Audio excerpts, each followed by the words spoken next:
just, Lisa, can you hear me? Yes, I can, Gary. Good. All right. Sharon, can you hear me okay? Yes, I can. Chairman Sixta hasn't shown up yet, but if she doesn't, you're okay as vice chair? Me? Chairing it? Sure. Okay. All right. Well, let's give it another minute or two. You can never start before, but we can always start a couple minutes after.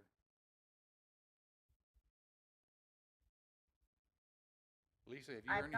I've not heard from her, Gary. You have not? No. Well, we have a quorum. We're okay there.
Gary, who do we have in chambers for commissioners?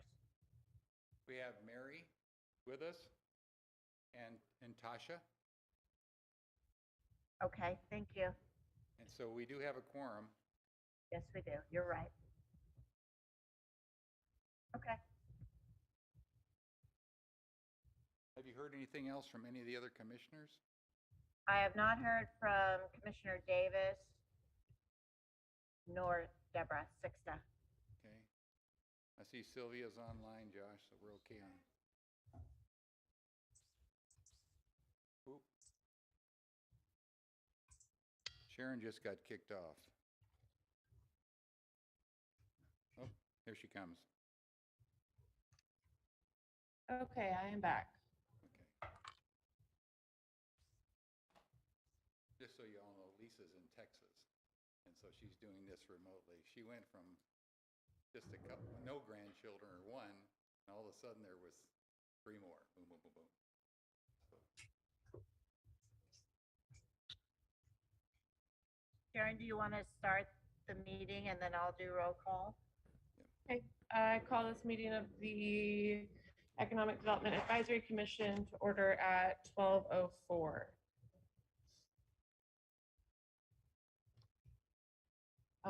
Let's do, so called order. Yep, and then you'll do roll call. Okay. Commissioner Davis? Commissioner Gish?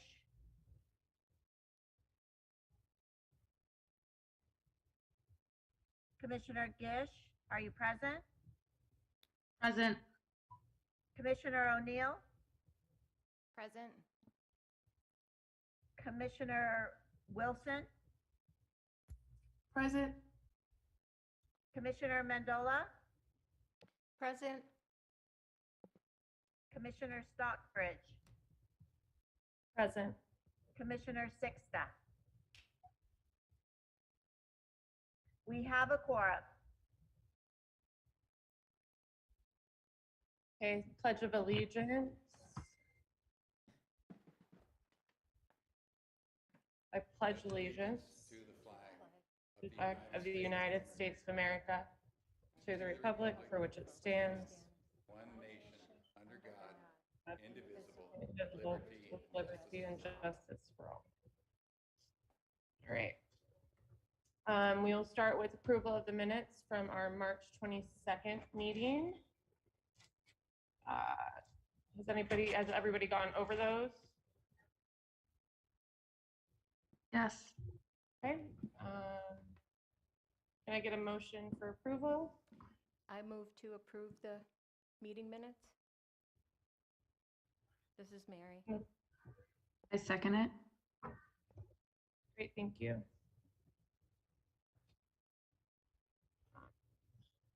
Do we have any public comments?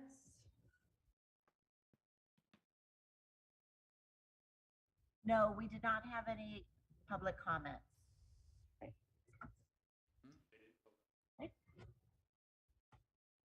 You have to, We will- Sharon, we have to vote on the minutes. Oh, okay. So the minutes. So all in favor of approval of the minutes for March 22nd, 2022? Aye. Aye. Can I do that if I Aye. wasn't present? Oh, aye. Are we good to move on, Gary? Yes, ma'am.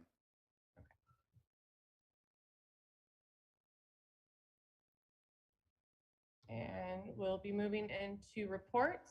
So we start with our open meeting law and parliamentary procedures presentation. Sharon, I said- we need to open it for public comment first.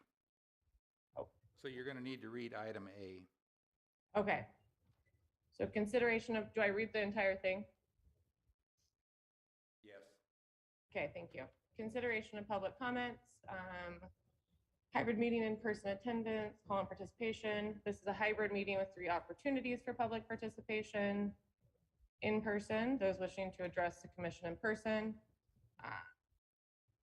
Call-ins or written comments. And we do not have any public comments today. We do not. Okay. Gary, am I good to move forward? Yes, ma'am. Okay, thank you. So move into item 3, reports.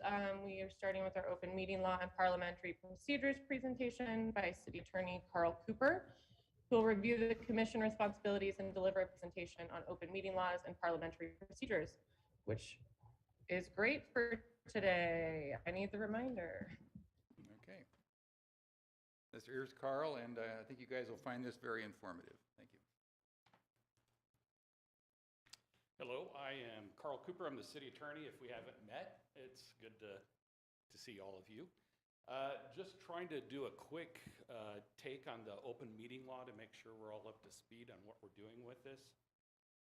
So the basic premise of open meeting law is these meetings are supposed to be open to the public so they can see what the board and councils do while they're doing the people's work. One of the most important things is the interpretation of the open meeting law. And per the statute, we are required to interpret it as broadly as possible for inclusiveness. So if there's any point in time when you're thinking maybe we don't have to do something or it's kind of a close call, always interpret it open. That's the best bet, because you can't run into trouble if you let more participation than if you restrict it. Next slide. And that basically means this is a public body, and anybody who wants to attend and listen to the deliberations, they are allowed to do that. There are some points in time when people are allowed to comment. That would be in a public hearing, or if you have a call to the public, and call to the public is not required, but those are the few times that may be permissible. Next slide. And as you see, this just basically is to ensure the integrity of government, ensure better informed citizenry, build that trust between the government and the citizens. Next. You are part of the public body. Once you were appointed to this board or this commission, you're a public official now, and you are required to comply with the state statutes that affect public officials. One question that people ask is if they can form a subcommittee. One, boards and commissions can't form subcommittees anymore. And if you could, that still has to comply with the open meeting law. There's no way to get around that. Next slide. Oh, you got there. This includes the you can go back one, sorry. I wasn't paying attention, Lisa. This doesn't really apply to you because they're talking about, I hadn't finished, but there's some Board of Adjustment, Board of Appeals. Those are quasi-judicial bodies. Those are bodies that almost take hearings and make findings of fact and make a decision. That's not something that really applies to you, but those are boards that we do have. Next slide. Meeting, this is one you guys really need to take into consideration. It is a gathering in person or through technological devices. And we'll go through this, but I just want to, when you have a quorum, and it's when you discuss anything, propose, or take any legal action. Can you go to the next slide? And we're going to talk about the technological devices. Quorum is just a majority of the entire commission. So as it notes, a vacant position does not reduce the quorum requirement. So this is a 7-member commission. So 4 people talking is a quorum. Next. Here's where the technological devices come into play. So as you can see, there's a listing of those various social media, email, and whatnot. You can violate open meeting law by doing this. So if you send an email to 3 other commission members discussing something that could be on the agenda, that's an open meeting law violation. You have to be careful on your Facebook, blogs, the Instagram. On Facebook, if someone posts something like, I support this, and then you start, well, I like this, or thumbs up, or whatever, you can start running into open meeting law. Because what it's doing is it's showing that you may potentially be polling or getting to a position where you're all trying to form a singular decision. So we want to make sure we try to avoid that. When you look at the email, what you want to do is be careful when you're sending email out to other commission members. Sometimes it might be good to have, there's some blanket statements that you can put on, please do not reply to all, because sometimes a staff member may send an email to the commission and you want to jump in and maybe say, hey, okay, I got it or something, or this is my take on it. Be careful about replying to all, because then all of a sudden you might create an open meeting law violation. So just be careful about what you're doing when you're clicking on those buttons, and just try and keep it to, if you're going to communicate, keep it to a bare minimum of folks. The next slide talks about splintering the quorum, and that would be me talking to you, then you talking to the next person, then the next person to discuss this action and sharing that information. That's called splintering the quorum. That's an open meeting law violation, so I would advise you don't do that. Or like I say, be careful when you talk to each other that you know you guys, 2 of you or 3 of you, restricting that conversation just the bare minimum. Because once you get past that grouping and hit the quorum, it's an open meeting law violation. Next slide. Oh, you're there. Sorry, I'm not paying attention, Lisa. So the agenda has to be posted 24 hours in advance. Anything less than that, you can have your meeting. So sometimes there's been problems that we've noted that was on the agenda that we can't fix in 24 hours. It means that we don't have a meeting because we have to have 24 hours for the public, unless it's an emergency. It has to be a true emergency, not just because we made a mistake. Next. The agenda, and this is helpful for you, but this is a lot going to be for the staff members. But the agendas have to be, they can't just be bare bones. They have to actually list some things so the public has an expectation and understanding of what's going to be happening at the meeting. So it has to talk about the date, time, and location. And a couple times I've noticed that we've had to cancel a meeting because we put the wrong time, wrong location, maybe the wrong date. Someone just made a mistake and didn't update something. Can't have the meeting because it has to be very specific. The matters, the agenda will say the specific matters to be discussed, considered, decided, and it needs to be enough, like I say from prior comment, is it has to be enough so the public understands it, so they, like, hey, this is something I want to attend, I want to participate, I want to know what's going on. So need to make sure that we let them know what you're going to talk about. So it just can't be generic, it needs to be a little more informed.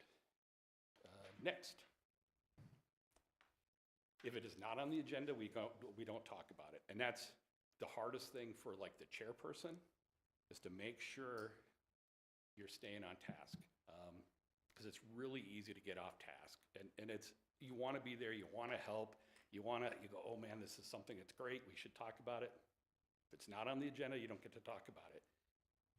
I at council meetings, sometimes I kind of let maybe go off on a tangent a little bit, but it's got to be related. And if you can circle it back around to the main item, but if it's not, don't do it. Don't make recommendations. Don't take action unless it's specifically on the agenda. We've gotten hit by that before, and we want to avoid that as much as possible. Call the public, as we said earlier. You don't have to do it, but I think all of our boards and commissions have call the public. That allows a person to come in, make comments. In reality, it's supposed to be something that's within the jurisdiction of the city itself or the board or commission. So we could, in theory, say if it's something just wildly off base, we're talking about, flowers in Hawaii. Well, you don't have to listen to people talk about flowers in Hawaii. That's not within our jurisdiction, so we can say no. But generally, we've kind of allowed people to go a little out there. You can impose a time limit on the speaker themselves or the entire time frame of the call to the public, especially if it's going to be a contentious issue. You might want to make sure that so everybody gets a chance to speak, keep their speech or their discussion down to a couple minutes, have people group up together if they have common interests, maybe give them a little more time. But that's something you kind of play by ear, and I don't think it's really run into a problem too often in any of the commissions, maybe P&Z, but not too much on the others. Next. So when a call to public happens, you don't get to talk to them. Now there is one point where you can, it's called respond to criticism after the close of the call to the public. So if someone gets up there and just trashes somebody, once the entire call to the public is over, that person can respond. I advise you don't. It doesn't fix the problem. It just can start a dialogue. My advice is always just let it roll off your back and you move on. If you feel you need to, keep it concise, keep it clean, don't attack the person, just, say that's not true, and we kind of move on. If it's something that you maybe want to talk about later on another agenda, you can ask the staff to look into it or bring it back in another agenda or whatnot, but basically you sit in silence. It's just and that's frustrating for you guys as well as for the people, because they want to talk to you, you want to talk to them, and you don't get to do it. It's just the way it rolls. So, as this notes, it's the public's right to attend, listen, record either audio or video. They don't have a right to speak unless, again, it's a hearing or a call to public, and they don't have the right to disrupt. So if they're getting really out of control or the meeting can't take place, the suggestion always is going to be just take a break, call a recess for 10 minutes, see if everything calms down. If it's something that's truly out of control, then we talk about, depending on the situation, of maybe removing the disruptive folks. Next. Sanctions for an open meeting law violation. These can get investigated by the Attorney General's office, the County Attorney's office. And this is if you knowingly aid, do this, or attempt to violate open meeting law. The fine is $500 the first go around, and go up to $2,500 that you have to pay personally. You can be removed from your position. Usually what happens is they're not intentional. They're not meant to cause harm or anything like that. So if we know something happens or the Attorney General's office talks to us, we respond to them. And usually what we do is just some remedial training, meaning we come back, talk about it a little bit, make sure everybody understands what the rules are, not to do it again. And I think we've had to do that maybe once, maybe twice. We've had a few claims of open meeting law violation. For the most part, we've always been done well and managed to rebut those. Anything that's done in violation of the open meeting law is null and void. And again, for you folks, you're not necessarily a decision-making body, you're an advisory body, but if there's some recommendation that you make and it's a violation of open meeting law, in theory, you'd have to just kind of redo it and just have another meeting redo it. But you're not generally taking any legal action, which is committing money or actions, so it shouldn't be something that's too big of an issue.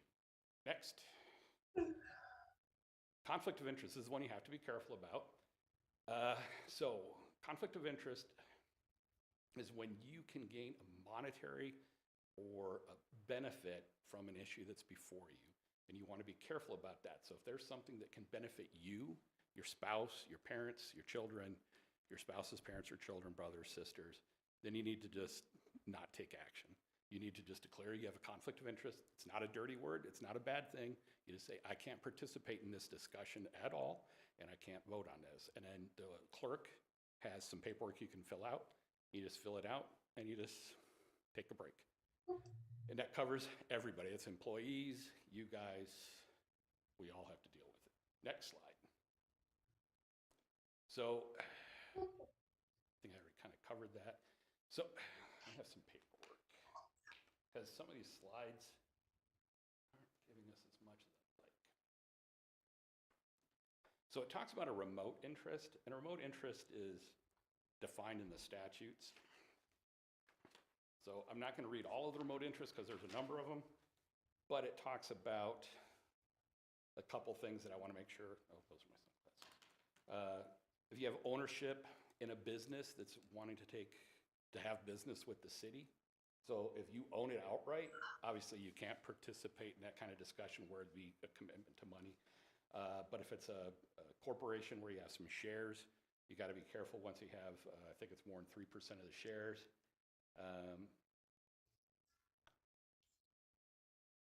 The one I want to make sure it's a member of a trade, business, occupation, profession, or class of persons consisting of 10 members that has no greater interest of any other member of that particular organization. So let's say a plumber was on a commission, board, city council, and there was a proposal to increase something that affects plumbers specifically.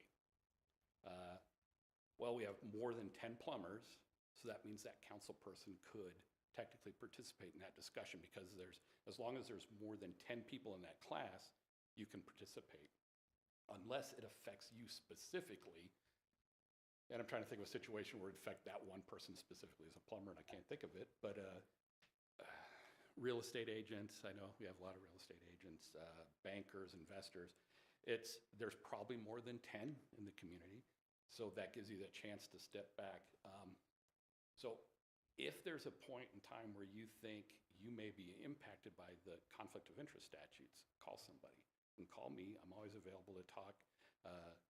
Folks at the economic development are available to talk. We just want to make sure that you guys stay out of trouble. Want to make sure everything's clear. If it's something that's really close, there's times where I can write a legal opinion that helps protect individuals. I've only had to do that a couple times, but we generally try to make sure that you guys stay out of trouble as much as possible.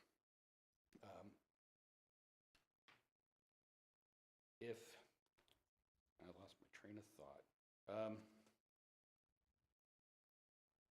Trying to think what else I was going to say about conflict of interest, Gary. And you probably don't have any idea what I was just about to say. I think the biggest thing is that they do have the ability to hesitate Yeah. in calling anyone. It just makes you safe. So if you think there's something there, even in the slightest doubt, you call any of us. Right. We can't really, call Carl if we have to, if it gets more complicated. Yeah. And that's what we're here for. We just want to make sure everybody gets this taken care of. We want to make sure you get to participate in your position. Just like I say, sometimes there's those perceived conflicts where people think you have a conflict of interest. I mean, in reality, you don't have to step aside for it. But sometimes it causes a stink if you don't, and you're aware of that. You're going to be part of the public eye. So it's just one of those things you want to think about, whether or not you want to participate if it looks like it may cause a big uproar. But ultimately, it's your job to be here to take those votes. So my suggestion is, you look at it, you think about it, you talk to somebody, and we'll help you get through it. Any questions on just open meeting law? I know that was really quick. I'm hoping you guys have gotten some handouts on open meeting law. If not, we'll make sure you do. There's a couple handouts from the League of Cities and Towns that has some great information, and something I was talking to Gary about a little bit. I've got one more slide that I want to go, or one more presentation I want to go briefly through, but I'm working on a manual or handbook for boards and commissions. I don't know how quickly I'm going to get to it, but that's going to have some more information. It'll have some information that's very specific to each board and commission as well. So that just kind of helps everybody know what each board and commission does and helps you guys understand what you're doing and gives just some basic information. So especially as soon as you get on a board, you're just not thrown to the wolves, which is what happens. You know, you're here and you probably don't know exactly what you're going to be doing. Lisa would want to look at the parliamentary procedures.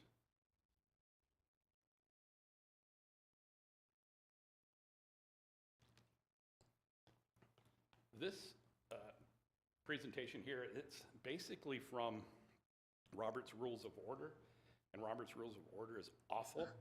It is the most difficult thing to utilize as far as I'm concerned. It makes things very complicated. It stifles discussion. It's a set of rules used to basically steer things sometimes in a way that maybe aren't the most productive. So having said that, we don't follow Robert's Rules of Order. A lot of people think we do. It is just a reference for the city. But there's some basics in there that are good to be aware of. And we are doing a little bit of that tonight with just motions. You want to flip to the next slide? And it's basically called parliamentary procedure. Next.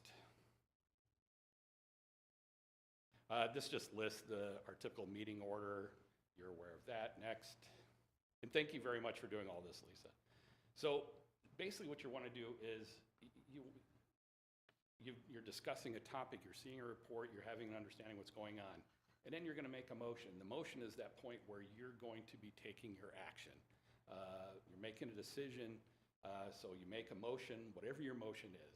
The motion to approve a report, motion to approve a position, whatever that is. Then you have your secondary your second, and you have to have a second before you can proceed. Those are main motions. You have these subsidiary motions and incidental. That's where it gets really complicated. I don't advocate even using that. Unless you're super proficient and you have this book with you that's the size of a dictionary that outlines all the rules for Robert's Rules. Let's just keep it simple because we want to effectuate good conversation. We don't want to stifle each other. And I think that's what Robert's Rules does. So if you get a point where you have a motion on the floor and we don't like that, we want to change something, just have the person who makes the motion, the person who makes the second agree to withdraw that we're going to adjust. If they don't want to, then you can take a vote on it.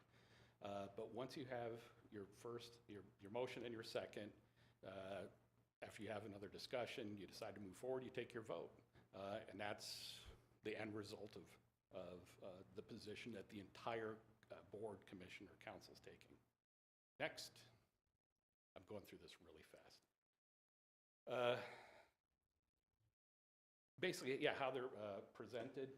This is one, it's kind of like the proper decorum issue. Try and make sure you have the attention of the chairperson. You have the floor. You get to make your motion. Make sure it's clear. Make sure everybody can understand it. Make sure the staff can understand it because they need to record it and keep it up to, and make sure that it is in the minutes and records as presented and as the intent.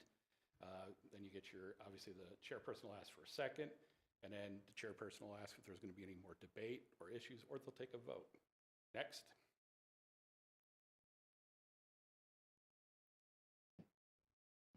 You don't need me to read that over and over. Next. Unless there was a question. These are some rules that I just don't, I just think it's best to have the chairperson run the meeting and let them take it as the order they want to take it. These are very specific that the person who makes the motion, they get to talk first. I don't think that's necessary, but generally that's going to be the chairperson that's going to determine that. Again, because we don't follow Robert's Rules, we don't have to be a stickler for these rules. And when you're a stickler for rules and you make a mistake in the rules, it causes a problem. So it's best just to, let's just get the conversation moving and the understanding what's going. Next. You know that. Next.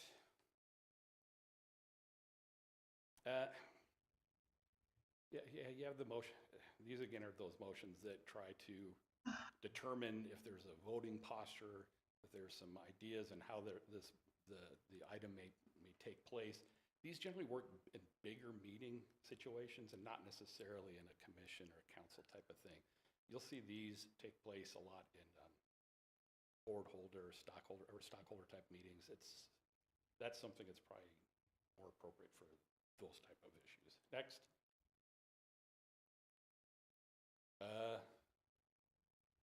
Yeah, it's just allow motions, make sure you obtain the floor properly, speak clearly and concisely, and then just try and be, as it says, be courteous. Next. That's it. Now, I know I went through really fast on these. I'm going to probably, in the handbook I'm going to deal with, is going to have a more simplified version of this. It makes it a bit more clear and just keeps it concise and more open to the discussion and the debate. So I went through this pretty fast. If there's any questions, I'm more than willing to answer any questions. Or if I've bored you to death, we can move on to the next. Oh, you're fine. It sounds like nobody wants to talk anymore, so. Well, Thank you, Carl. Yep, not a problem. I'm glad I could help. And obviously, feel free to call me at any point in time you have any questions about any of this, or the clerk's office, as we're there to help. We want to make sure you're successful. So thank you very much. Carl, are the new guidelines for the commissions available yet? The ordinances we The new just passed, ordinances? they technically don't go into effect for probably another 15 days, but they will be available soon. So We'll make those. and we'll make sure everybody gets those. All right, thank you very much. Thank you. Thank you, Carl. Yep.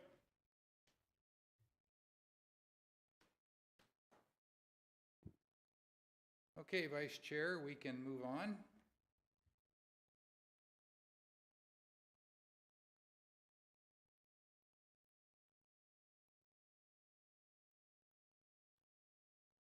She's there.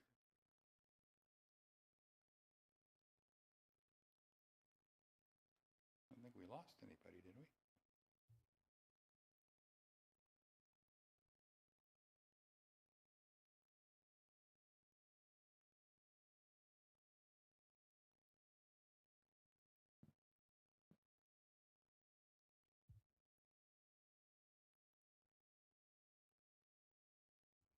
Can't hear anything. Chairman Sixta, I see you're on. I have been on for quite a while. I apologize to everyone and thank Commissioner Stockbridge for taking over. I had knee surgery and I planned on being at the meeting earlier today and then I have no idea what happened. So I apologize to commissioners and to staff. Would you like the Vice Chair to just continue the meeting Yeah. for you? Okay. Sure, she's doing a great job. Okay. Let her do it. Yeah, thank you. Thank you, Chairman Sixta. Sharon, if you want to proceed with the agenda?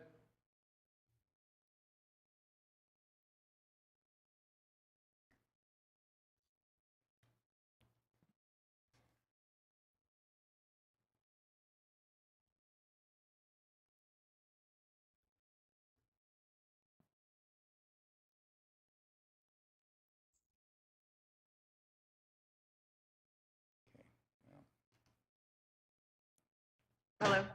Okay. Sharon, if you want to proceed with the Okay. agenda? Okay, we'll move on to the retail report presented by Sylvia Schaefer.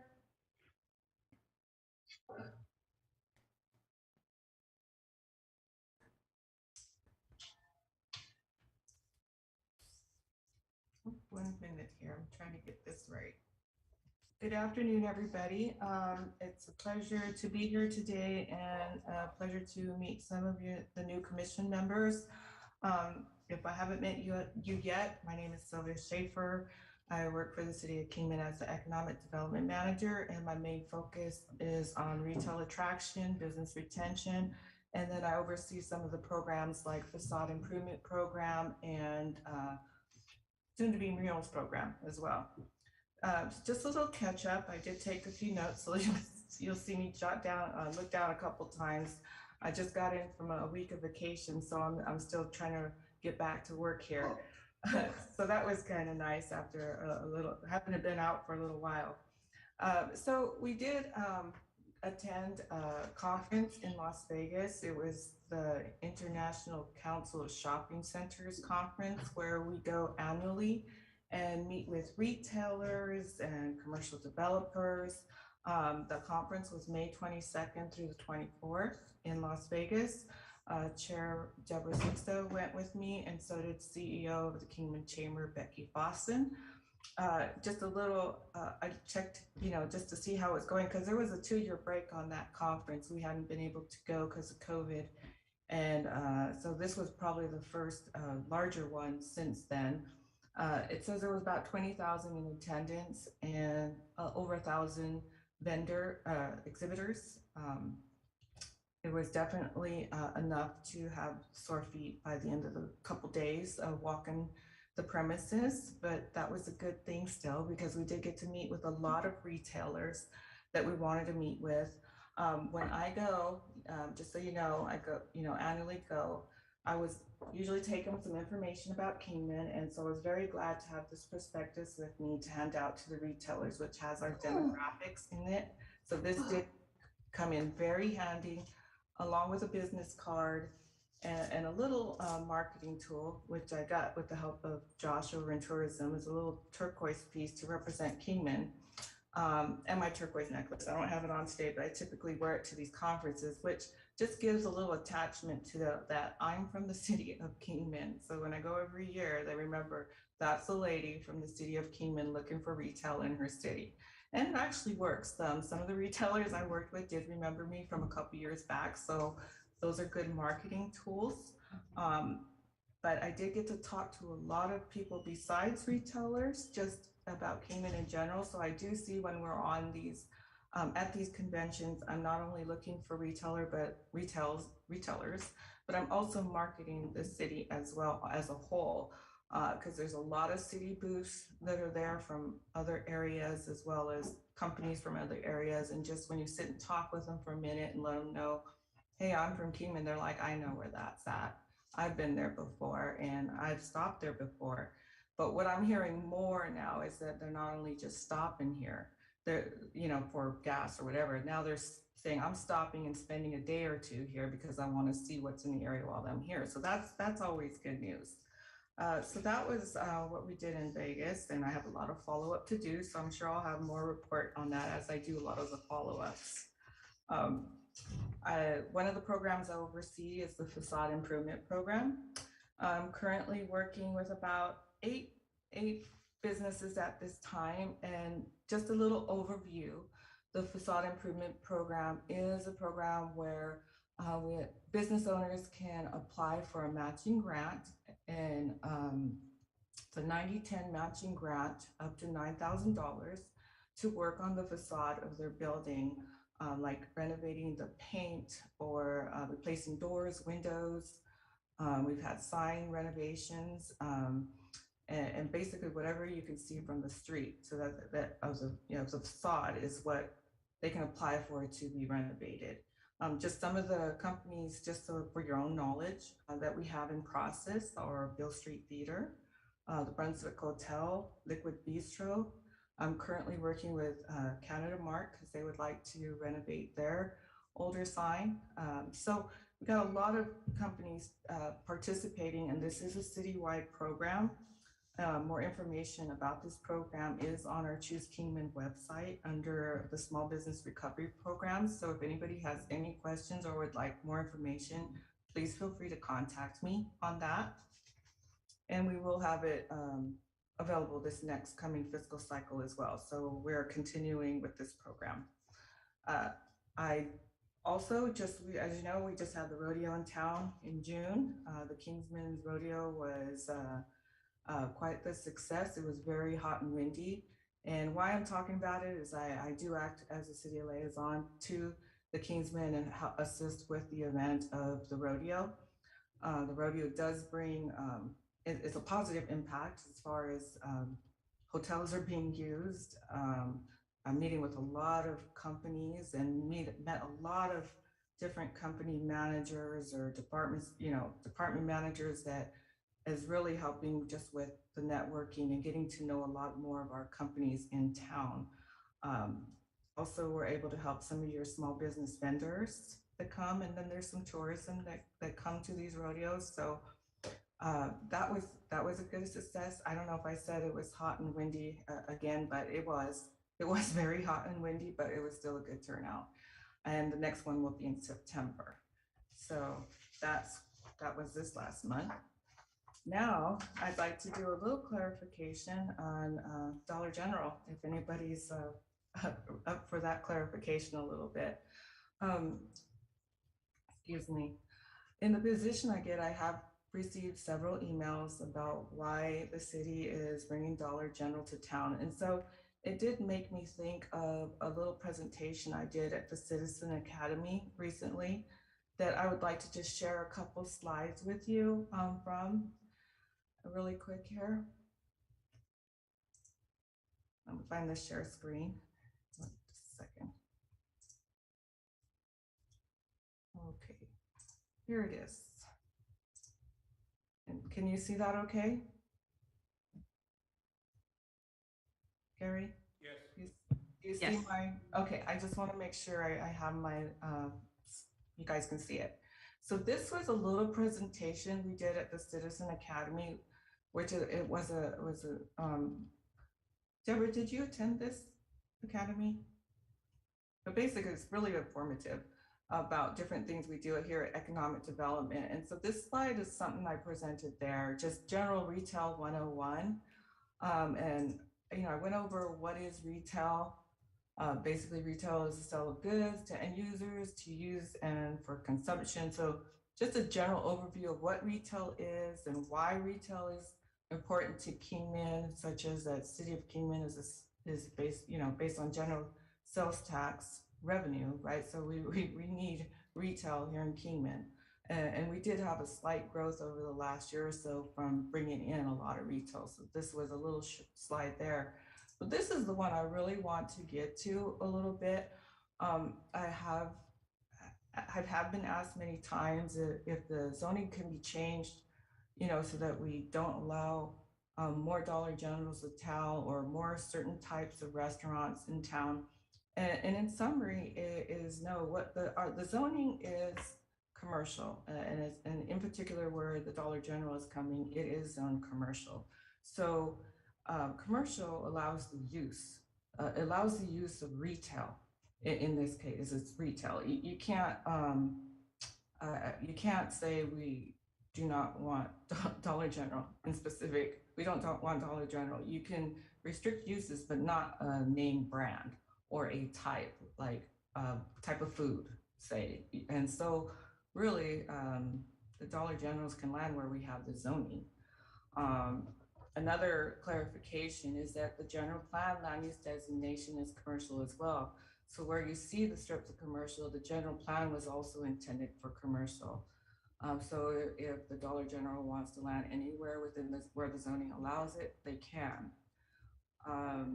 That's really the summary of that. I have a little map here that I presented. It's probably a little too small at this point, but where your, pink and canary colored area is here, it's zone commercial, and that's where your retail can land.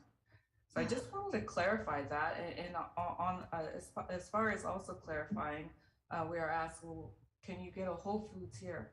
Can you get a Trader Joe's here? I would love it. I would love it just like you. The demographics calls for a higher population, many times a higher education level as a whole. It's very typical to want easy access from the highways or roadways and view from the interstate. That's typical of a lot of companies, but then they're also looking for a higher household income than what we currently have. So I'm not saying we don't want them. I definitely will continue to talk to these companies. We're not quite at the demographic level that we need to be at to get these companies. But again, it doesn't mean I'm not gonna stop talking to them. So I did wanna just clarify that. A lot of the emails I do get are typically start out with, I have moved from, in whatever city it is, it's definitely a metro area. And how come we don't have these here, or when are you gonna get them? That's kind of basically, I kind of answered the question. We need more population, like from where you moved from, and we are still working on them to get them here. So I did want to clarify that. We did have amazing success throughout the COVID pandemic to bring all the retail that we did bring. I know I kind of repeat this, but it's still a good success story that we filled up the Kmart Plaza with all the stores we have there, and also the Culvers and Take 5, even the Starbucks and the remodeled Bashes. Those all brought more jobs to the city of Kingman and an increase in sales tax revenue that we need. So if anybody has any questions on that, feel free to contact me, and I'd be happy to answer those questions. Thank you. Thank you.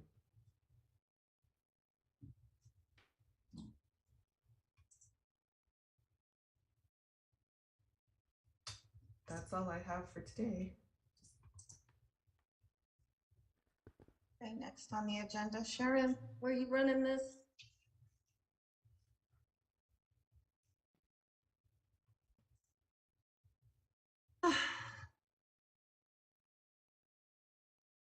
Next on the agenda. There you go, Sharon.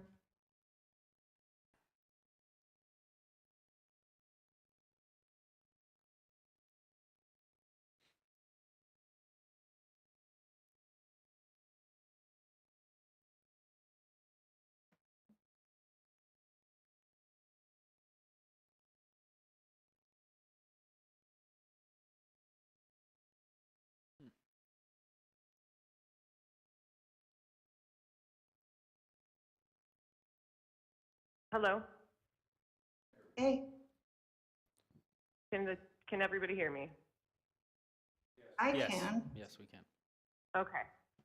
Just making sure. I'm sorry. We're having some internet issues at the dealership. Okay, we'll be moving on to industrial park report. Item C. All right, thank you. It's Yeah. it's good to meet our new members. My name is Bennett Bratley. I am Economic Development Manager for the Kingman Industrial Park. Also help with anything Gary or Sylvia with our team needs assistance with. And so excited about being able to talk to you a little bit about what we've been working on over the last month and a half out at the industrial park. You know, like Sharon mentioned, broadband, you know, is an item that is very important for us. Out at the industrial park, we have some fiber runs that are basically all used, and there are no longer any fiber options that are ready in the ground for industry. And so we've been working on adding fiber, not only at the industrial park, but potentially throughout the city. And there's a company by the name of Allo that recently, you know, decided to come to the area and build out some broadband throughout the community, which will include the industrial park. In that process, we're in a site selection bid on where they might locate their warehousing and their facility, because they are also doing a project down in Lake Havasu. So in that, the Kingman Industrial Park won that location, and they located their warehouse out at the park. And currently, they're up to 15 employees out of that facility. So excited about that win. Excited about the future in regards to getting the broadband infrastructure in place and increased out at the industrial park. So when we talk to industry and they require fiber as availability to be able to locate here, we will be able to offer that as an option. And then throughout the city, you know, as we continue to grow and locate people within our community, we need to have good access options. And so we believe this is going to increase our options or the community's options and the competitive environment for fiber and broadband.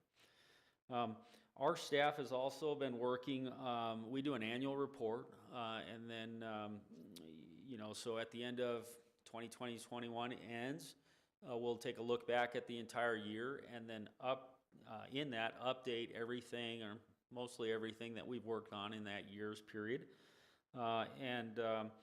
So we've completed that 2021 report.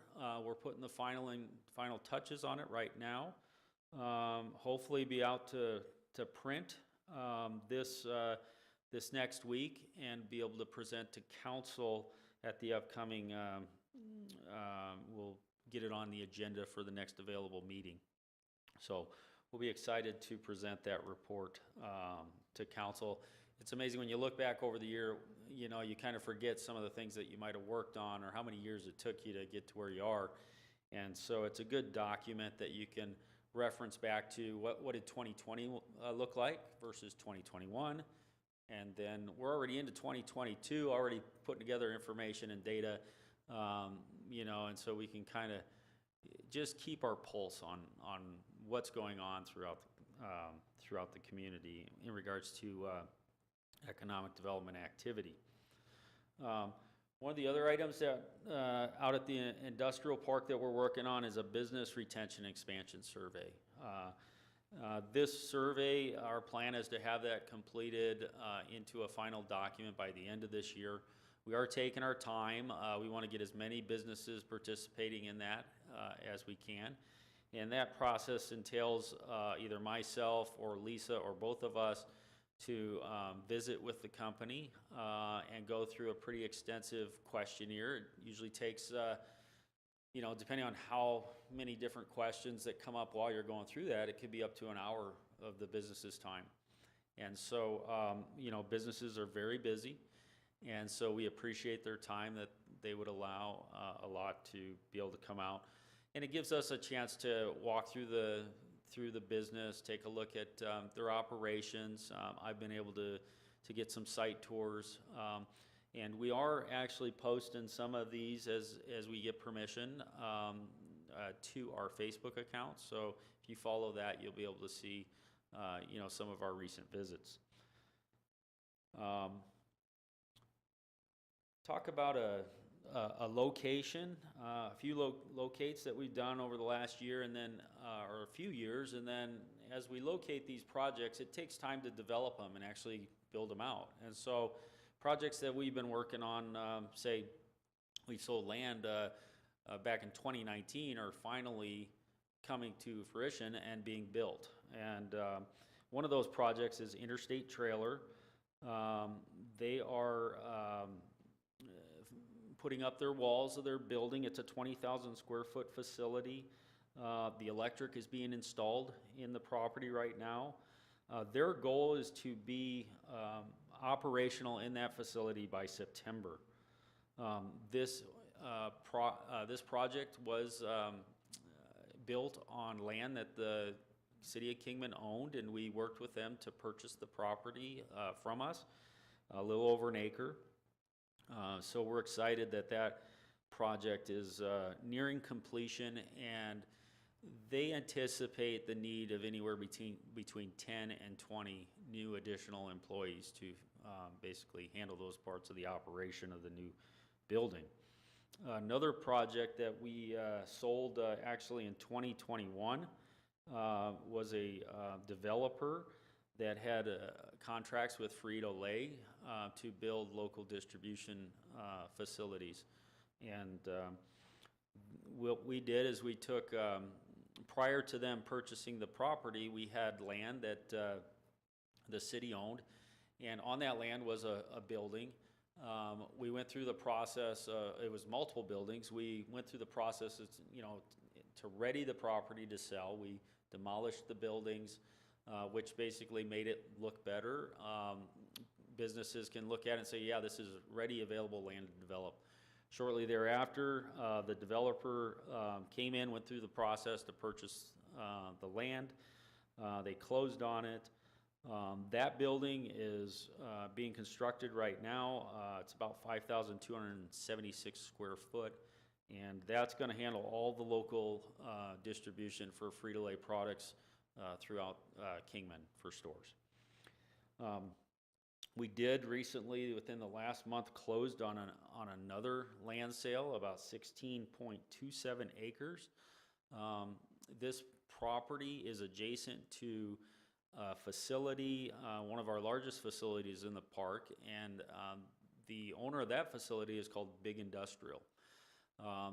They purchased that building from Knopf Fiberglass a few years back, and they went in and they started renovating that building. And it's a really extensive renovation, probably more than $3 million spent just in getting the old equipment, the kilns and stuff that they use to manufacturing insulation out of that facility.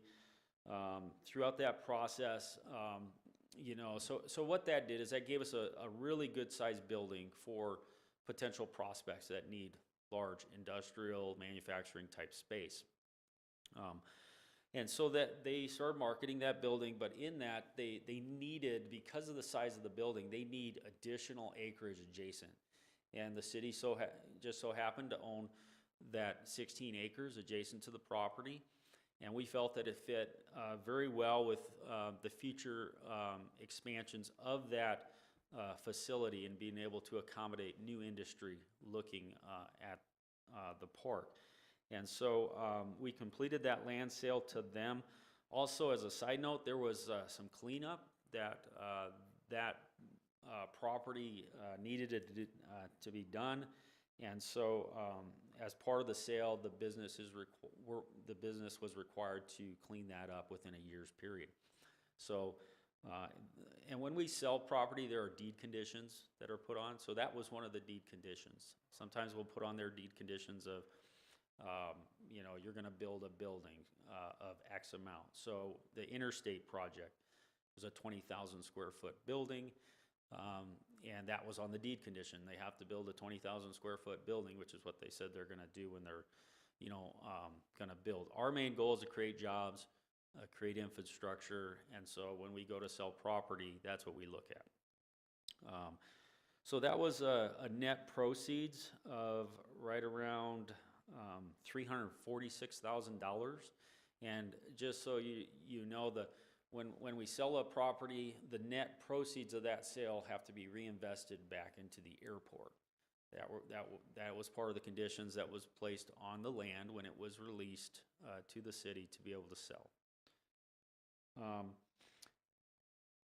Another project that we're working on, we recently submitted an appraisal for a 6-acre site to a developer who has a prospect that we've been working on for a distribution center. It'll be about a 60,000 square foot project if this thing could move forward and closes. So we'll be working on that over the next 3 months, hopefully resulting in that land sale and the future couple years from now, another building being built out there.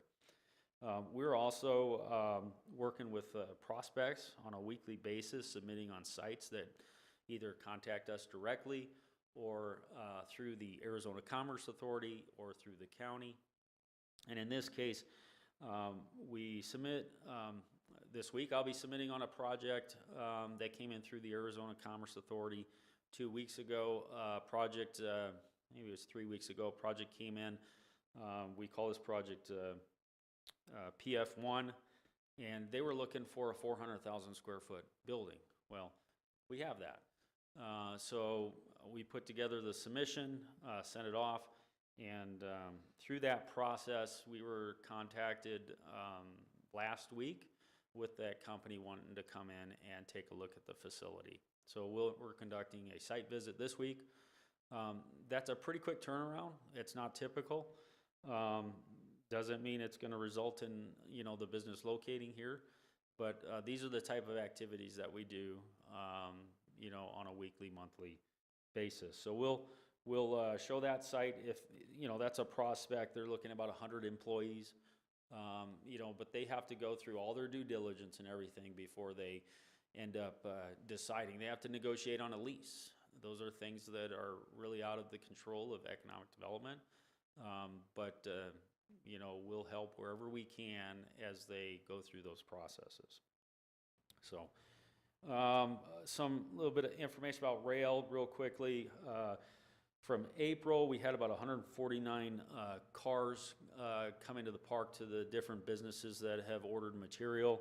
And in May, we had 184 cars. So a little bit of uptick in product coming into the park. Our major rail users are the plastic pipe manufacturers. Company like Cantex, they do your electrical conduit pipe that you see at Home Depot, the gray piping, and contractors use. They have one of the largest plants. Their largest plant is in Kingman, and they get all their plastic pellets and material used to manufacture those pipe. JM Eagle, and then we even get transloading and other products come in that, in this case, North American Pipe is located out off I-40 in Yucca. They're one of our largest users. Company called Plastics Express delivers their product or their material to them out there. It gets delivered to the city of Kingman Industrial Park and delivered out there. They're actually they are the largest rail user in the park on a monthly basis. And we actually are going to be meeting with them this week as part of that business retention and expansion survey. So these are the type of activities that we do, and appreciate meeting you guys and open it up to any questions. Could you just I have some questions. an update on FedEx? Sure. Gary just asked if I could give an update on FedEx. So the facility is moving forward. I was able to do a tour of it probably about a month ago, where they were putting in the concrete flooring, and they had mostly half of the building already poured. I went by the property this last week, and all the walls are up. I've not talked to the contractor recently, but at our last meeting, their goal was to have that operational by November of this year. So it's exciting if you get a chance to go out and take a look at it. Very excited. That was a 30-acre land sale that we did from the time that we sold the land. Hopefully by the time that they have it operational, will be a little over a year in that process, which is very, the time to market's going to be quick, and we'll use that to advertise and show other potential industry that you could get a project off the ground really quick in our community. And then I believe somebody else had a question. Maybe that was Deborah. It was me. It's Brittany. Oh, Brittany. Hi, Brittany. Hi, it's nice to meet you. So one, I want to say congratulations on bringing aloe in out there. That's great out there for the industrial park. That's a really good win for us out there. I had a couple of questions. One, I wanted to know about, I know ZEP was coming in out there, and that was potentially going to provide close to 100 jobs, and I didn't know if you had maybe an update on that. Yeah, ZEP is located out there. They occupy about 200,000 square feet. They located into what was the former Cascades building. Their job numbers were never advertised at that level, at the 100.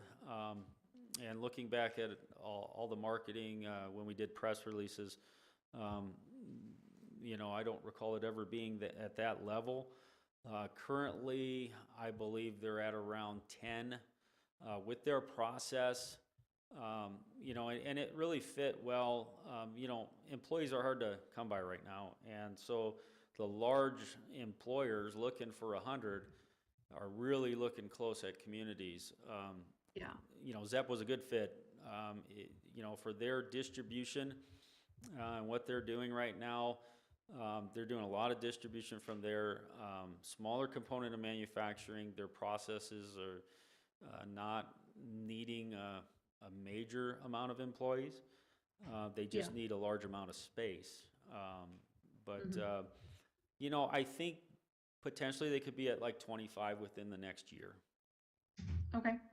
And then with the 346K, is that, that's been netted, is that earmarked for a particular project, or is there future projects in mind? Nothing like line itemed out that I'm aware of that the airport has said it's gonna go towards this X. It's open for, you know, any of those projects. So as they come in, if there's a need, it can be allocated towards that. Added to So the there's pool. some flexibility with that. Okay. And then lastly, is there any update on like the road that's supposed to be extending from the industrial park towards the new highway interchange that they're hoping to put in at Rancho Santa Fe? Yeah. And getting Brittany, the- oh, go ahead, I'm sorry. Sorry, to get that approval pushed through. Yeah, I'm sorry, I don't have an update on that. I don't know if Gary has anything. It's probably would rely on that update. I think council might have gotten an update recently on that, that we could probably reference you to watch that meeting. And the developer and the city manager did an update on that. I don't know if, am I correct on that? Yeah, I can, maybe I can clarify that a little bit there, Brittany. The interchange is moving ahead. That's all been approved by council. Where we're, not that it's a hang-up, but where the negotiation still takes place is with FAA, because that is who we're also negotiating with right now for the release of the additional 18 or the last 1,800 acres of the airport. And so Right, for that irrevocable line of credit, correct? right. So what happened, the same thing, is that what's different about this time for us as compared to when in 1979, when we got the first 1,100 acres from the FAA, the infrastructure was all in place. That is, the sewer lines, everything was, you know, in the ground, and so there was not that, there was not the issue. So today, though, the FAA is asking us, now they're just asking, they are telling us, we will have a full-blown master plan, including rail and everything, for the 1,800 acres. So it has extended our negotiation time quite a bit. And also in that negotiation is the right-of-way for the new road, which would access into the industrial park from the Interstate 40. So I hope that gives you some clarification. It's a, with the FAA, it is a long and complicated process. We meet, we have been meeting weekly. We're meeting every 2 weeks for updates on that. That's how complex it is. So Okay. hope Awesome, that helps. thank you. Any questions from anybody else on it? It's a toughie. So Just a reminder, Gary, if it's not on the agenda, yeah, I know. we don't want to talk about it. Okay, thank you. Okay, Sharon?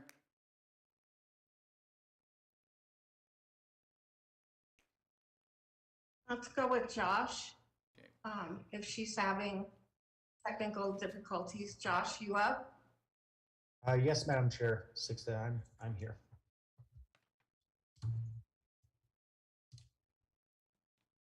Okay. Pleased to have some of our new commissioners participating. Welcome. Just to update on our different activities for the last 3 months since we last met. We hosted Drive Electric Earth Day on April 23rd. This is in partnership. Can you hear me okay? Yes. Okay. This was in partnership with the Historic Electric Vehicle Foundation. That's the group that has the collection of cars that we have on display.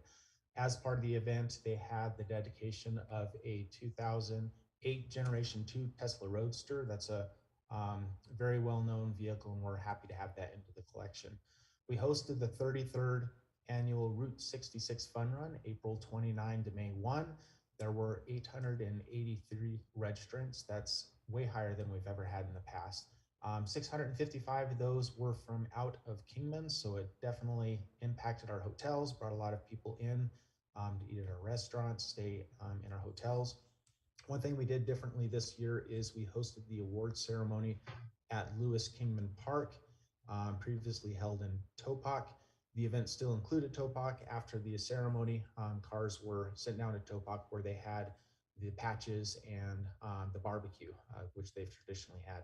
This really increased the number of participation in the award ceremony. We had probably around 300 participants show up at that event. So I think that that encourages people to stay in Kingman a little bit longer and also helps to enhance that event. We held, along with Kingman Main Street and National Day Calendar, on May 27, National Road Trip Day Block Party. This included the dedication of National Road Trip Day, which will be included on all future National Day calendars, as well as the unveiling of the Kingman Tours bronze statue downtown.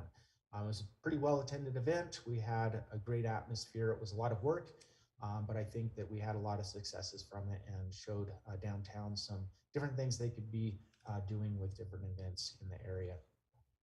We have our committees continue to meet on the Route 66, the Kingman 66 Fest, which will be held October 14 and 15. We have been marketing that in some international publications, holding meetings, coordinating bands, skirting vendors, all of that sort of stuff. We're about 4 months out, and I think we're on track for making that a successful event. The visitor center has experienced quite a increase from our spring break traffic. We've had the visitation at the visitor center has about doubled from last year. For instance, in March, we had more than 11,000 people, April more than 15,000, and about 12,500 in May. This is still about a half to 2/3 what we were experiencing in 2019.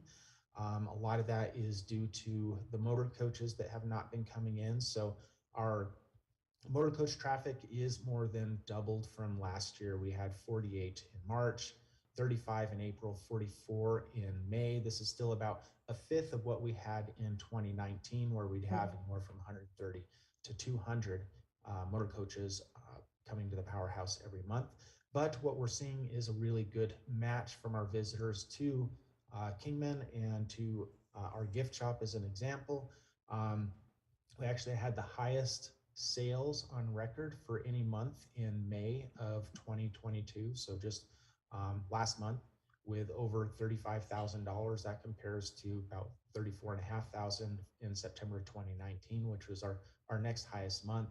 So we're seeing quite an increase over last year, almost double in our gift shop sales, and about on par, if not beating 2019. So that's definitely showing that people that are coming here with purpose. They're going to the museums, they're buying souvenirs, they're going downtown, they're eating in the restaurants.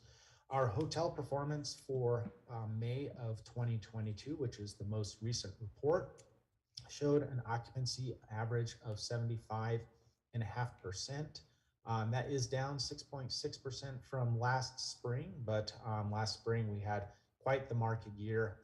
What's interesting though is our hotel average room rate has increased quite a bit. So it's our room rate is about 15% higher than it was last year, at a little over $95. The running 12-month average is $88, which is up 20%, which more than beats inflation. So we're seeing room rates keep a good tick above what our average would have been otherwise. Our revenue per available room for May was $72. That's 7% over last year. But when you add in the last 12 months, it's actually about 29% up over the previous 12 months. An average for the entire year is $65. That's including our winter months, which are a little bit slower. We've had quite a bit of media assistance as we've had more travel writers and more publications look at trying to promote the things that there are to do and get ahead of summer travel. We participated in in Chicago's WGN's interview with the Historic Route 66 Association, where we did a live radio interview sponsoring the things to do on Route 66 in Arizona and giving quite a highlight to Kingman. On March 30th, we were responding to a reporter with Group Travel Leader magazine, providing information on the Arizona Route 66 Museum for a upcoming article. Then on May 4th, we provided some information for the White Sheet Summer Visitor Guide. That was for really all of the kind of River Cities area, letting them know what sort of things there are to do in the area. On May 6 and 7, we had a travel writer and photographer for Le Devoir. It's a French language newspaper distributed in Quebec in print and online with a reach of more than 600,000. We worked with the Best Western Kings Inn to host them in Kingman, as well as Fork at the Road restaurants and the Arizona Route 66 Museum. On May 19th, we hosted journalists on assignment for an EV Builder's Guide. That's going to have an article coming out probably this month, but it's all about our electric vehicle museum and showcasing the vehicles that have been converted from gas to electric.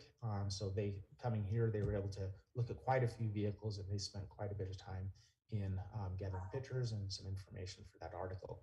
On June 13th, so just about a week ago, we received a request from a travel writer looking for EV related story ideas. So we're working, providing that travel writer with information about the EV museum, the history here, the chargers we have on site, and the future opportunities for vehicle or EV experiences in the area.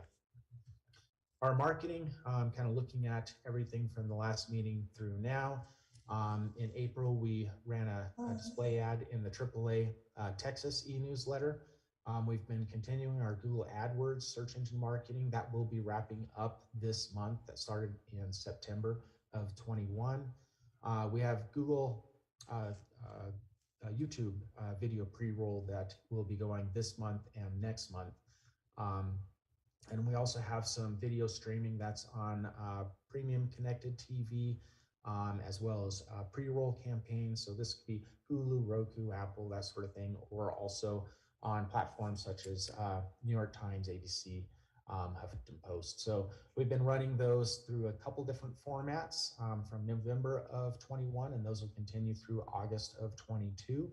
We're working with a brand partner, Wild Joy Experiences. This is a social media influencer with large Instagram and TikTok following, mostly in Arizona, but kind of in the Southwest area, to try to encourage people to come to National Road Trip Day, as well as summer travel, incorporating Kingman. I think we all know that some areas of Arizona, there's not always the most positive view on what Kingman has to offer. So this really gives us a good opportunity to reach out to those who may be looking at vacationing within the state to consider what Kingman has to offer. Our print, we ran a full page advertisement with the Miners Healthy Living insert. That also included a piece in the day trip insert that was incorporated in multiple newspapers in Northern Arizona, including in Prescott, Kingman, and so we got quite a reach out of that. We did a advertisement in the June through August issue of Root magazine. This has an international audience of up to 100,000, and in that we gave a mention about the upcoming Kingman 66 Fest. We also are running a ad in America Journal. This is July through September. It's a German market magazine with a focus on travel in the Americas. It's a third page advertisement all about advertising the Kingman 66 Fest. And we ran a full page ad in the spring and summer issues of Arizona Drive Guide. This really hits people that are coming and arriving into Arizona, and they are renting vehicles from major airports. We renewed our national Route 66 passport Kingman sponsored page that's produced by Touch Media. We see a lot of people coming through getting their passport stamped, so we know it has a pretty good return for the investment. And then we are also looking at the Arizona Office of Tourism Rural Marketing Cooperative for fiscal year 23, which should launch in September. The guidelines have just been released. They haven't released what those marketing buys are, but it sounds like 75,000 will be the cap, which would give us 150,000 in marketing because they pay half and we pay half. So we did budget for that amount, and we should be able to take full advantage of those offerings. Some of the projects we've been working on is in a couple weeks ago, I attended IPW. This is the largest travel trade show for the United States. It's largely for international travelers to let them come in and learn about all the offerings, have meetings with suppliers in the US. Traditionally, this has about 6,000 delegates that attend. When I attended in September, there were maybe a little over 2,000. But as I attended last week's or earlier this month in Orlando, Florida, there were about 4,700 delegates that were in attendance. So it was almost back to full blow. Really showed the international travel is on the rise. Speaking with many of the tour operators, they say they see their business recovering by 2023. A lot of them are really, they're really picking up pretty quickly. So 2022 is almost reaching 2019 levels, but not quite, just as they're trying to get all of their product line back up. So with that, I met with 30 representatives. This was as a delegate with Arizona Office of Tourism, so I had a real opportunity to sit down in some higher quality meetings, meeting with delegates from the US, Canada, UK, Germany, Austria, the Netherlands, France, and China. In this, I found that luxury travel is really becoming more prominent. Kingman has lacked luxury product in the past. I think there are a couple products coming online that may help us buck some of that trend, and then offer some things to these tour groups. FIT and small groups are still the largest subset, but bookings are starting for larger groups again. I think September is really when a few of them start seeing their larger groups starting to pick back up. The Arizona Route 66 passport was probably the most valuable piece as far as getting our word out there. It's the one thing that people would take with them when I met with them in the meetings, because everybody's has to pack everything back and then fly home with it. They're really picky about what they put in their travel, in their luggage and everything. So a lot of them are asking for us to send information electronically, but the passport did prove to be a very valuable marketing piece, just as a reminder of who we are and that we're located on Route 66. Some new offerings in Kingman were of interest. Desert Wonder Tours has been growing, and there's a lot of interest in their offerings with their tours to Oatman, the wineries, Grand Canyon West, Grand Canyon Caverns, the Route 66 Museum dining downtown, the new EV museum and prospects for EV tour buses in the future, particularly with one of the companies that I met with. They were making a goal of having a lighter carbon footprint, and they were setting goals of when they wanted to have their fleet electric. And so that really, I think, provides an opportunity for us as we look forward to building that and putting that infrastructure in. And the Route 66 drive-through shield, obviously that one also was of quite a bit of interest. That gives us a new opportunity to maybe get people that are making the Route 66 tours to incorporate Kingman if they're not, because of that experience. Some of the online profile audits were a very heavily used tool. There were a couple different workout sessions on those. That's actually something that we're currently using in our office. It's part of the Rural Marketing Cooperative. We're looking at Yelp and TripAdvisor and Google My Business pages for our local businesses, trying to help get those updated with new hours, new locations, get ones that have closed out and ones that are open in. Get updated imagery to help tell the story about Kingman. This is something that we saw especially in Tennessee, New Mexico, California, were some of the examples that I saw that they were using that to really try to bring all of their information up to what's currently available. And so I'm pretty happy that in our office that we've been doing that. Another one is mobile data that's really being kind of increasing quite a bit for doing market research, because so many decisions are being made closer to when people are traveling, that looking at information that's 2-3 years old is no longer really relevant, particularly with the changes in how people have looked for travel information and where they've wanted to travel since the pandemic has set in. There's a lot of changes, and mobile data gives us a really good opportunity to mine that information with really recent data. I'll be attending the Governor's Conference in July along with my staff, where we'll learn more about the different trends. And I believe that we've got one of our commissioners who will be attending as well, Commissioner Guiche. So she can come back to the next meeting as well and give some updates and reports on what happened during those meetings. We're working right now on enhancing the visitor center with a dog run on the railroad side tracks of the powerhouse. Our visitor center's already been pretty pet friendly location so that people can bring their pets in with them, keeping them out in the heat in their parked cars.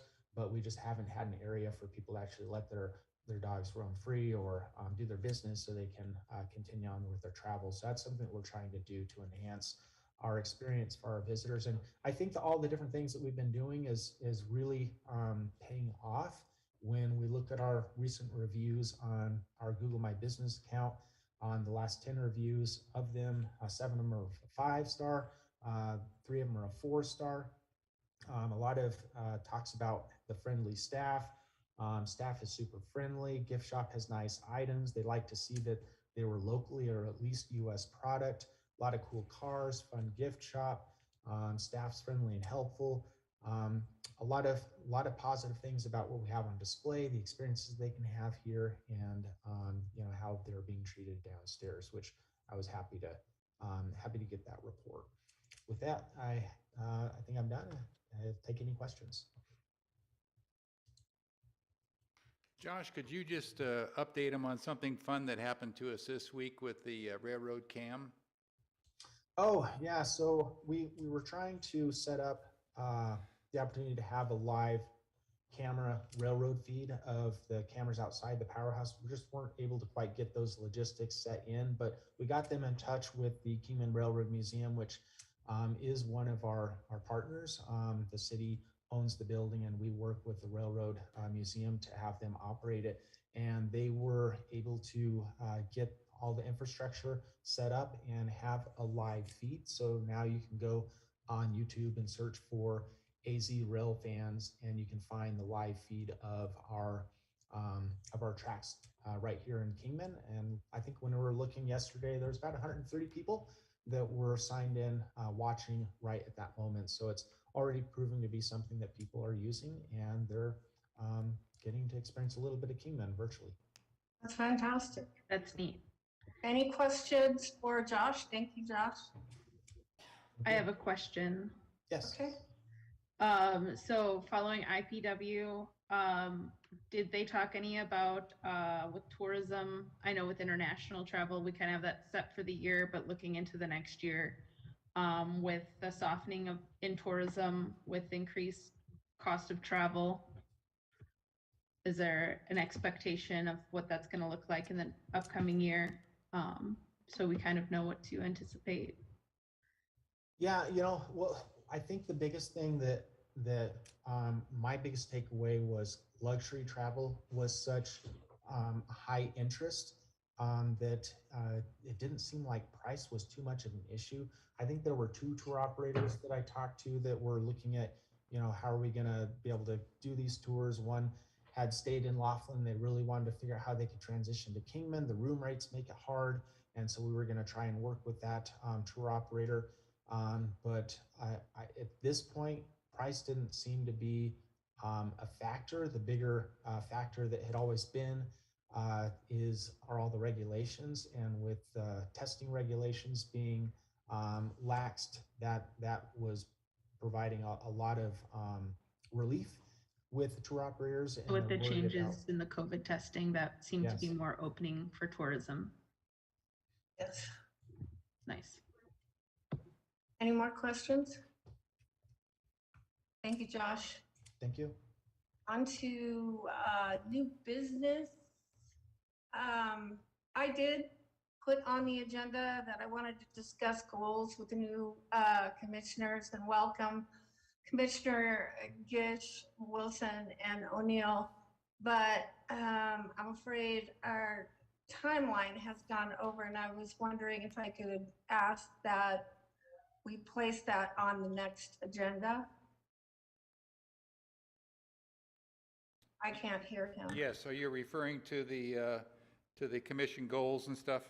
Yes, just because it's 1:30 and some people are still working. Yes, we can certainly, I think we need a motion on that we can table it until the next meeting. What we can do on that one is I will make sure that Lisa sends out, Commissioner, all the information that was related on that when those original goals and mission and stuff was set up, so you would have that as your working guidelines. So anyway. So I would make that motion. I'd like to make a motion to table the agenda item discussing goals for commissioners moving forward. Can I get a second? I second that motion. And so You need to call for the vote. call for the vote. Yes. Aye. Aye. Aye. Aye. Four. That's four. That's Looks to quorum. be unanimous in inside here too, so. And again, I apologize for being late. I don't know what happened. I just had knee surgery. That's all I know. So I apologize for that. And we'll see you in 2 months, a month and a half. Yes. Chairman, to could adjourn the meeting? could we announcements by commission members? We just need to do that. Item number 5. Item number 5. Yes. I would like to announce an event at the dealership this Thursday. It is the Chicks on 66. We have 40 riders coming through. They've ridden Route 66 from Chicago to Santa Monica. The public is welcome to come celebrate this. So from 3 to 6 on Thursday. Wonderful. Thank you, Sharon. you. Anyone else? Nothing here. Nothing here. I'd like to move to adjourn this meeting of the Economic Development Advisory Commission for the City of Kingman on 6/21/22 at 1:32 p.m. Get a second? I second that motion. Thank you. Call for the vote? Aye. Aye. Aye. Aye. Aye. Thank you, everyone.